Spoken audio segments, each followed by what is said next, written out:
رب اشرح لی صدری ویسر لی امری واحلل عقدۃ من لسانی یفقہوا قولی رب زدنی علما اللہم فقہنا فی الدین اللہم بارک لنا فی اوقاتنا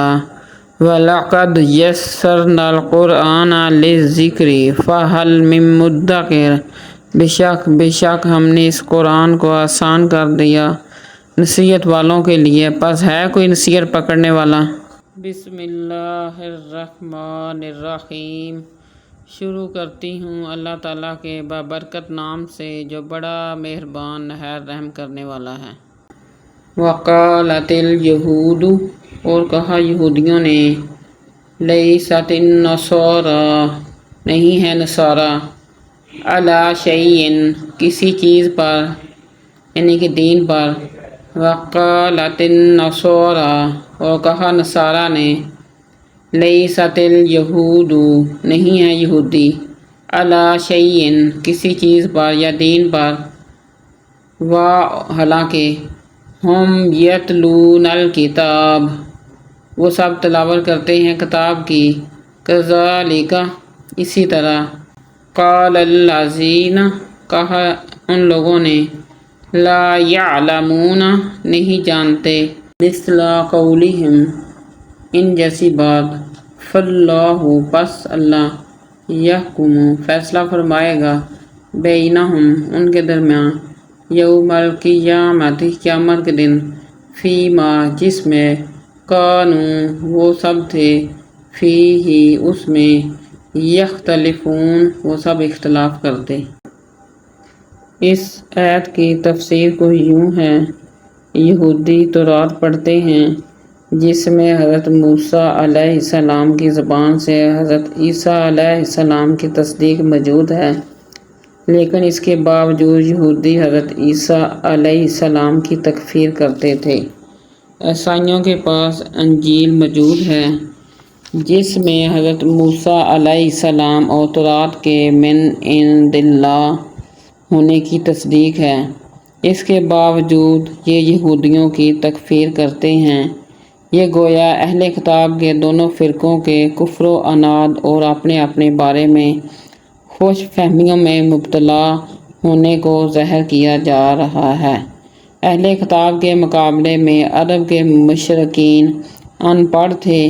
اس لیے انہیں بے علم کہا گیا، لیکن وہ بھی مشرک ہونے کے باوجود یہود اور نصارہ کی طرح اس زعم باطل میں مبتلا تھے کہ وہی حق پر ہیں، اس لیے وہ حضرت محمد صلی اللہ علیہ وآلہ وسلم کو صابی یعنی بے دین کہا کرتے تھے۔ ومن، اور کون ہے، اظلم، بڑا ظالم، ممن، اس سے جو، منع، جو روکے، مساجد اللہ، اللہ کی مسجدوں سے، ان، یہ کہ، یذکر، ذکر کیا جائے، فیہا اسمہ، ان میں اس کے نام کا، وسعی، اور وہ کوشش کرتا رہے، فی خرابہا، ان کو ویران کرنے میں، اولئک، یہی لوگ ہیں، ما کان لہم، نہیں ہے لائق ان کے لیے، ان یدخلوہا، یہ کہ وہ داخل ہوں اس میں، الا، مگر، الا خائفین، مگر ڈرتے ہوئے، لہم، ان کے لیے، فی الدنیا، دنیا میں، خزی، رسوائی ہے، ولہم، اور ان کے لیے، فی الآخرۃ، آخرت میں، عذاب عظیم، بڑا عذاب ہے، وللہ، اور اللہ تعالیٰ کے لیے ہیں، المشرق، مشرق، والمغرب، اور مغرب، فأینما، پس جدھر، تولو، تم سب رخ کرو گے، فثم، تو ادھر، وجہ اللہ، اللہ کی ذات ہے، ان اللہ، بے شک اللہ تعالیٰ، واسع، وسعت والا ہے، علیم، باخبر ہے، جاننے والا ہے۔ وقالوا اتخذ اللہ، اور ان سب نے کہا اللہ رکھتا ہے، ولدن، اولاد، سبحانہ، وہ پاک ہے، بل لہ، بلکہ اسی کا ہے، ما، جو، فی السماوات آسمانوں میں ہے، والارض اور زمین میں ہے، کل اللہ تمام اسی کے لیے ہے، قانتون سب فرما بردار ہیں، بدیع السماوات آسمانوں کا پیدا کرنے والا ہے آسمانوں کا، والارض اور زمین کا، وَإِذَا اور جب قضا وہ فیصلہ کرے، امراً کسی کام کا، فَإِنَّمَا تو بے شک، یقول وہ کہتا ہے، لہو اس کو، کن ہو جا، فیکون پس وہ ہو جاتا ہے۔ جن آیات کا ہم نے لفظی ترجمہ کیا ہے ان کی تفسیر کو یوں ہے، جن لوگوں نے مسجدوں میں اللہ کا ذکر کرنے سے روکا یہ کون ہیں؟ ان کے بارے میں مفسرین کی دو رائے ہیں۔ ایک رائے یہ ہے کہ اس سے مراد عیسائی ہیں جنہوں نے بادشاہ روم کے ساتھ مل کر بیت المقدس میں یہودیوں کو نماز پڑھنے سے روکا اور اس کی تخریب میں حصہ لیا۔ ابن جریر نے اسی رائے کو اختیار کیا ہے، لیکن حافظ ابن کثیر نے اس سے اختلاف کرتے ہوئے اس کا مصداق مشرکین مکہ کو قرار دیا ہے، جنہوں نے ایک تو حضرت محمد صلی اللہ علیہ وآلہ وسلم، آپ صلی اللہ علیہ وآلہ وسلم کے صحابہ اکرام کو مکہ سے نکلنے پر مجبور کر دیا اور یوں خانہ کعبہ میں مسلمانوں کو عبادت سے روکا، پھر صلح حدیبیہ کے موقع پر بھی یہی کردہ دہرایا اور کہا کہ ہم اپنے آباء و اجداد کے قاتلوں کو مکہ میں داخل نہیں ہونے دیں گے، حالانکہ خانہ کعبہ میں کسی کو عبادت سے روکنے کی اجازت اور روایت نہیں تھی۔ تخریب اور بربادی صرف یہی نہیں ہے کہ اسے گرا دیا جائے اور عمارت کو نقصان پہنچایا جائے، بلکہ ان میں اللہ کی عبادت اور ذکر سے روکنا بھی تخریب اور اللہ کے گھروں کو برباد کرنا ہے۔ یہ الفاظ خبر کے ہیں، لیکن مراد اس سے یہ خواہش ہے کہ جب اللہ تعالیٰ تمہیں تمکن اور غلبہ عطا فرمائے تو تم ان مشرکین کو اس میں صلح اور جزیے کے بغیر رہنے کی اجازت نہ دینا۔ چنانچہ جب 8 ہجری میں مکہ فتح ہوا تو حضرت محمد صلی اللہ علیہ وآلہ وسلم نے اعلان فرمایا کہ آئندہ سال کعبہ میں کسی مشرک کو حج کرنے کی اور ننگا طواف کرنے کی اجازت نہیں ہوگی، جس سے جو معاہدہ ہے معاہدے کی مدت تک اسے یہاں رہنے کی اجازت ہے۔ بعض نے کہا ہے یہ خوشخبری اور پیشن گوئی ہے کہ عنقریب مسلمانوں کو غلبہ حاصل ہو جائے گا اور یہ مشرکین خانہ کعبہ میں ڈرتے ہوئے داخل ہوں گے کہ ہم نے جو مسلمانوں پر پہلے زیادتیاں کی ہیں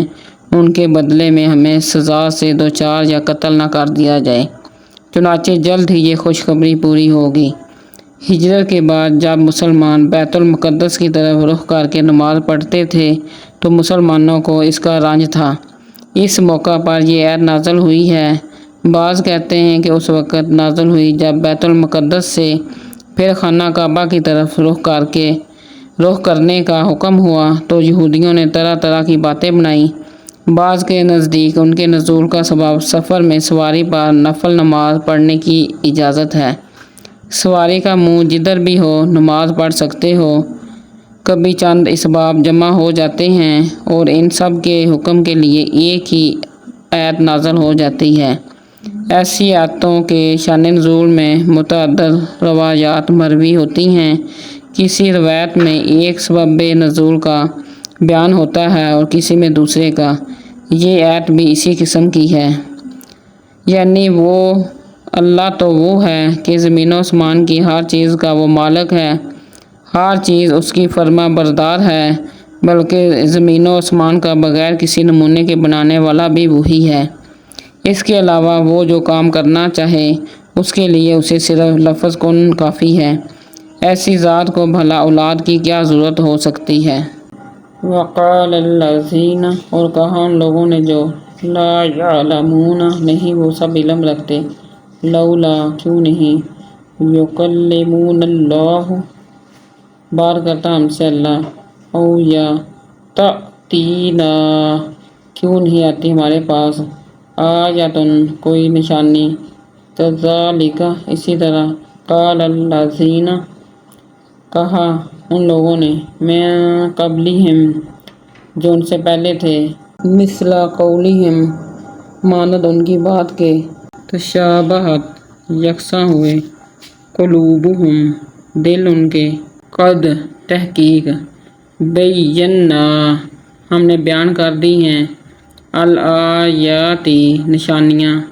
لقوم اس قوم کے لیے جو یوقنون وہ سب یقین رکھتے ہیں۔ اس آیت کی تفسیر کو یوں ہے، اس سے مراد مشرکین عرب ہیں جنہوں نے یہودیوں کی طرح مطالبہ کیا کہ اللہ تعالیٰ ہم سے براہ راست گفتگو کیوں نہیں کرتا، یا کوئی بڑی نشانی کیوں نہیں دکھا دیتا جسے دیکھ کر ہم مسلمان ہو جائیں، جس طرح سورۃ بنی اسرائیل میں اور دیگر مقامات پر بھی بیان کیا گیا ہے۔ یعنی مشرکین عرب کے دل کفر و عناد اور انکار اور سرکشی میں اپنے ماقبل کے لوگوں کے دلوں کے مشابہ ہو گئے، جیسے سورۃ ذاریات میں فرمایا گیا، ان سے پہلے جو بھی رسول آیا اس کو لوگوں نے جادوگر یہ دیوانہ ہی کہا، کیا یہ اس بات کی ایک دوسرے کو وصیت کر جاتے تھے؟ نہیں، یہ سب سرکش لوگ ہیں۔ یعنی قدر مشترک ان سب میں سرکشی کا جذبہ ہے، اس لیے داعیان حق کے سامنے نئے نئے مطالبے رکھتے ہیں یا انہیں دیوانہ کہتے ہیں۔ سبحانک اللہم و بحمدک و اشہد ان لا الہ الا انت استغفرک و اتوب الیک و آخر دعوانا ان الحمد للہ رب العالمین۔ صدق اللہ العظیم۔